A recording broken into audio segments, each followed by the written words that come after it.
Welcome back to The Donkey, And the bee. where men are jackasses, And women are biatches.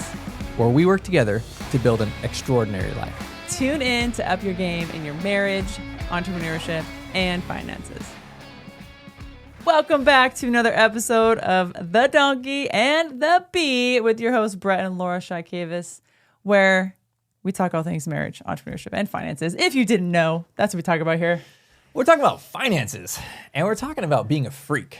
Whoa. Being a freak for your finances. Super freak. Like that. Yeah. So I want to unpack this about being obsessed with a goal and being obsessed with financial freedom, being obsessed with being exceptional at something in life. And I'm not an amazing athlete or singer or anything like that. So I'm going to talk to you about being exceptional, being obsessed with finances, because I really love business. I think it's a fun game, and I want to be obsessed with these goals, the results that I'm getting from playing this game.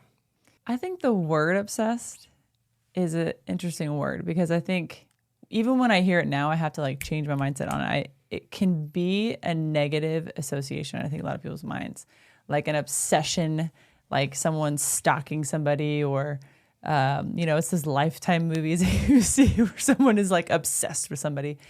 And so I don't think it's really talked about in a way that we're going to talk about it today, being obsessed with a goal with such passion and vigor. I think you're taking that, energy, I would say, toward if you were obsessed toward a person, you're putting that energy and putting it toward something different.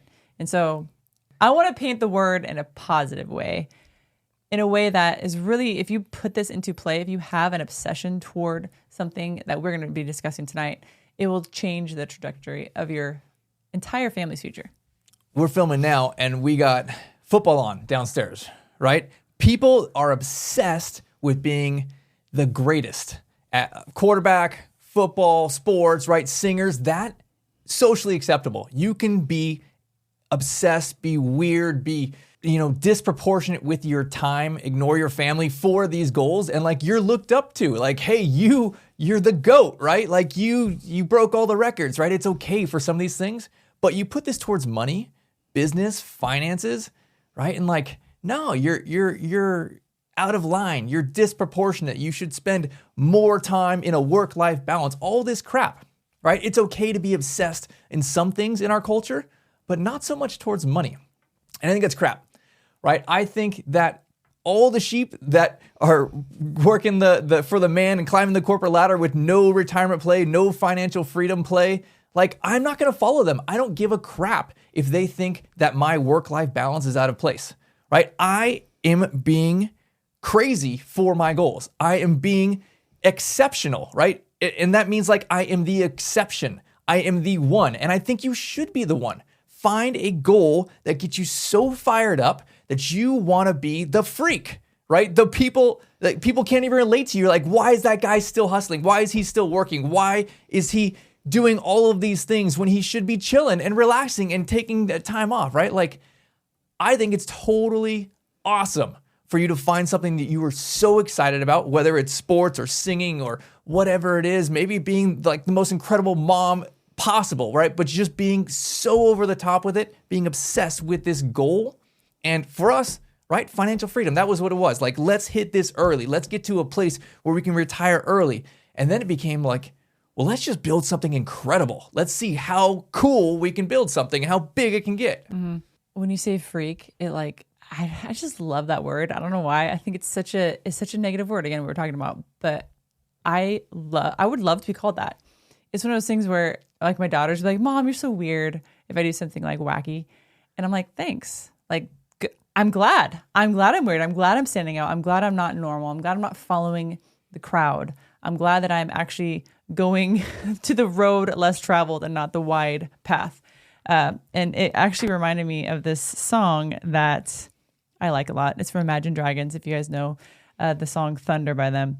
And the reason why I like the song is because it talks about how he is kind of that freak, or that person that isn't going along with the crowd. And I just love the lyrics of this, because it's literally just it's the kind of like the give him the bird Up at yours. the end. Yes, and that's why I love it. Okay, so I'm just gonna read it for you. You guys probably know if you hear Imagine Dragons. Kids were laughing in my classes while I was scheming for the masses. Who do you think you are, dreaming about being a big star? They say you're basic. They say you're easy. You're always riding in the backseat. Now I'm smiling from the stage while you're clapping in the nosebleeds. And I just get chills reading that because like this kid was a little schemer, right? And he knew he was going to be big, and he was probably looked at as weird because he had this grandiose dream, right? Of being a singer, of being on stage. And everyone else was laughing at him and thought he was crazy. They thought he was, no, you're whatever, you're weird, dude. But look at him now. He's up on stage while they bought tickets to his show and they're up in the nosebleeds. And so I think that took time, right? That took 10, probably 20 years of him grinding to get to that point. It's like, and I hate to use this example because it's so in the tabloids right now, but like Taylor Swift, right? Love her, hate her, whatever. Doesn't matter. I think she's put in so much time, and I think it's now coming to the head, right? Like now seeing all of her hard work come to play. And you got to respect that. Like, that doesn't just come natural. Like she put in the time. She probably had that grand, exceptional outlook toward, I'm going to be the best. And she probably was laughed at. A lot of her family probably was like, you're crazy. I don't think you should work this hard. But she pushed past that, and look at her now. So I think a lot of people have these big goals, right? And they say, hey, I'm obsessed with, making this much money. I'm obsessed with getting a jet and being able to travel around the world. I'm obsessed with like being able to sit on the beach and fire my boss and all these kind of like end result kind of things. And I don't think that's what you become obsessed about, right? That's the byproduct of after you have achieved a thing, right? But I think you need to be obsessed. You need to be exceptional at an action. Like, what is the thing that you have the potential, right? You mentioned Taylor Swift. Like, she had the potential from a young girl to be exceptional at that, right? What is the thing that you have the God-given abilities to nurture in yourself and grow and be just like that ridiculous weirdo of like, you are so good at this thing. You have this potential, right? That you can become obsessed with. What is that action item, right? What is that business? What is that skill? Are you a singer? Are you an athlete? What is that thing? Is it numbers for you? Is it speaking on stage?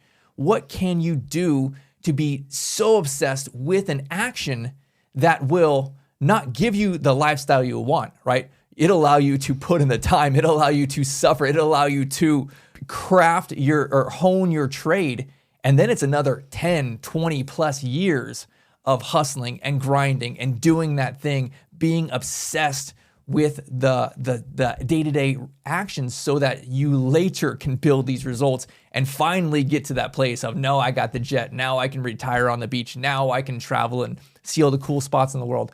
But I don't think you come at this by saying my goal needs to be the end result. My goal needs to be becoming exceptional, a freak at this one thing. I think that it's okay to be, I don't want to say obsessed about the end result, because I think you can be obsessed about the end result and that forces you to action. I think most people wants the jet, wants the Lamborghini, wants the big house. Like they want those things. And I think that's okay to want those things, right? Yeah. That's the end result. But I think if you have the end result and you really do want to strive for that, I think that you will then take the action toward that, because you know that you can't just wake up one morning and have all those things. You have to take action towards something and actually do something to get that. Yeah, but you can't just be obsessed with getting a jet and just put pictures all over your wall, right? Like you have to be obsessed with something that builds you towards that place. Mm-hmm. You don't just wake up and become a Kobe Bryant or a Tiger Woods. Like they put in the time. I mean, Kobe Bryant was probably shooting like 300 to 400 baskets a day. He was putting in the hard work. He was taking that action to get to that place and that level of being the best. We're going to keep the action steps very cut and dry for you today. There's only going to be 2. Very, very simple. I know people mostly have 3. We're going to have 2. The first thing is you need to cut stuff out of your life. In order to make room for growth, there has to be weeding that takes place in your garden. So weed yourself, and not in the way that you're thinking of, but literally like take things out of your life that aren't helping you strive toward that goal. So for us, for example, we've talked about this in prior podcasts, the things that we had to cut out in order to become wealthy, like television, hanging out with your friends on the weekends and spending money, drinking at the bars, going out to fancy restaurants, certain things that you do that are very fun to do, but they're things that are taking away your time and also taking away your finances towards something that you aren't necessarily striving to go toward. So what we had to do is we had to cut those things out in order to make room or replace those things with actions to help us grow financially and grow mentally and grow spiritually. And so we literally just weeded those things out, and then we replanted seeds that were going to really grow and help us flourish toward our goal to financial freedom. Yeah. So we made space in our life. And then step 2, we started taking massive action, right? We started investing ourselves. We started investing time. We started investing finances into coaching, into books, into courses, right? Started learning and becoming obsessed with the action, becoming obsessed with dialing in the little details of what you do to literally be the exception, right? To be exceptional and be different than everyone else, to not be just the average Joe in this one thing, right? I want to hone my craft and be exceptional, be the best that I can, because I'm going to stand out, and I might seem disproportionately like weird, like why is that guy being so much, right? Like, but that's what I want to do, because whatever my end result is, it has to be big enough. It has to be worth it for me to put in the 10, 20 plus years of hustling and working at a disproportionate, rate for so long so that I can get to that place. So I want to read a quote that it was actually one of the first books that I read as I started this journey of making this commitment to financial freedom. And it is Think and Grow Rich by Napoleon Hill. And this line just like gave me so much clarity on this topic. So let me read it and we'll unpack it. He says, "You may as well know right here that you can never have riches of great quantities unless you can work yourself into a white heat of desire for money and actually believe that you will possess it." And this picture came into my mind, literally like of this sword like coming out of the furnace and being just like scalding hot and white, right? And it's like, you look at other people around and they're not even close to be working themselves into a frenzy, this white heat of desire. And I'm like, man, those people over there, like that's what everyone else is, right? If you're going to be obsessed, if you're going to be the freak, right? Like you are so out of normal, right? You're white hot with this desire for whatever your goal is, for riches, for wealth, for freedom, for whatever it is, right? Like that's just weird. That's just too much. And I think it's totally okay. If you want something big, if you want to change the world, if you want to change your family tree, then you got to work yourself into this white heat of desire for this goal. And you're going to be looked at like, this guy just needs to chill out. This guy needs to calm down, right? I don't know if I like that guy. And I think that's awesome. I think you should totally do it.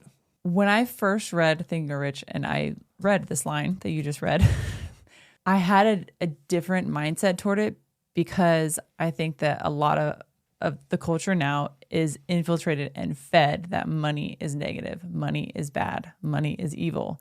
And so hearing that quote, still, I have to fight off my old mindset toward money and finances, because I was kind of raised in a way. And I think it's a lot of, to be honest, not throwing a certain religion under the bus, but Christianity. We are both Christians and we love Jesus, but I feel like there's certain times that the Christian faith can really paint money as evil.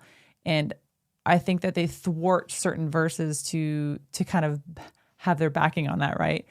It really is for the love of money is the root of all evil, right? And so I think that they take the love of, and they just say the money is the root of all evil. It is not. It's the love of money. And so having an obsession toward wealth is not the love of money. That's I view it as you're pushing yourself to these heights, right? So that it's not for yourself, not for your own gain, but it's how many people can I help through making this wealth? And I think that's really the game for us. It's not like, oh, I want to be a billionaire just so I can just say I'm a billionaire and I can go on all these fancy stuff, the yachts and the Europe trips and all that kind of stuff. Like, yeah, that stuff's great. But at the end of the day, like, what a joy it will be to say that I was able to help like hundreds of families because I pushed myself past my limits to get that wealth so that I can help other people. And to be honest with you, if you ask anybody that, I'm pretty sure they would say they would want to be that person. And you can be. You just got to push past your own fear. You got to push past your own limitations in order to get that and achieve it. So for me, I had pressure to follow a certain mold for my family, for my friends, and I didn't want that for my life. I wanted to be an exception. I wanted to do something that I wasn't sure I could do. I had these goals, I had these dreams, and I didn't know if I was good enough to do it. And so I said, screw it. I'm just going to go all in. I'm going to be obsessed with this thing, and maybe I get it, and maybe I don't. But you know what? Like, I just went after it. And I think that's my encouragement to anybody listening is find something that you get so worked up about, so passionate about that you can work yourself into this white heat of desire for that thing, right? It doesn't have to be money. It could be financial freedom. It could be your children. It could be changing your legacy for your grandkids. Whatever it is that is so important to you, find something and just be obsessed with it. Just be the weirdo that is just going and going and going, and people are looking at you like, man, that guy needs to chill out. You know what? That is what it takes to overcome the obstacles in this world. It's not easy. The world is here to push you down, right? Just take massive, massive action times 10 years, times 20 years, and you'll get to an exceptional life. Well, thank you for joining us on another episode of The Donkey and the Bee, and we will see you on the next one.